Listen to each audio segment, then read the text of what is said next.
পশ্চিমবঙ্গ সরকার প্রেরিত জনকল্যাণমূলক প্রকল্পগুলির মধ্যে অন্যতম হল লক্ষ্মীর ভাণ্ডার প্রকল্প। এবার এই প্রকল্পের জন্য এক অভিনব উদ্যোগ গ্রহণ করল চাঁদরা ব্লকের সনকাডাঙ্গা গ্রামের মহিলারা। এই উদ্যোগ সম্পর্কে বিস্তারিত তথ্যের জন্য আর্টিকেলটি সম্পূর্ণ পড়ুন।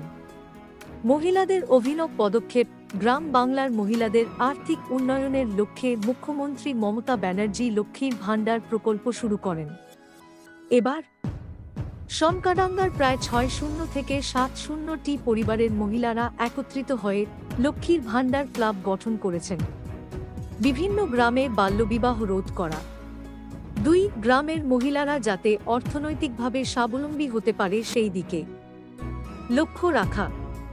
মহিলাদের এই লক্ষ্মীর ভাণ্ডার ক্লাব তৈরির পরিকল্পনাকে সমর্থন করেছে পুরুষেরাও। ওই ক্লাবের সদস্যরা জানিয়েছেন যে তারা পুরুষদের সাথে কাঁধে কাঁধ মিলিয়ে উন্নয়নমূলক কাজ, সামাজিক সমস্যা সমাধানে তারা সক্রিয় ভূমিকা পালন করবে।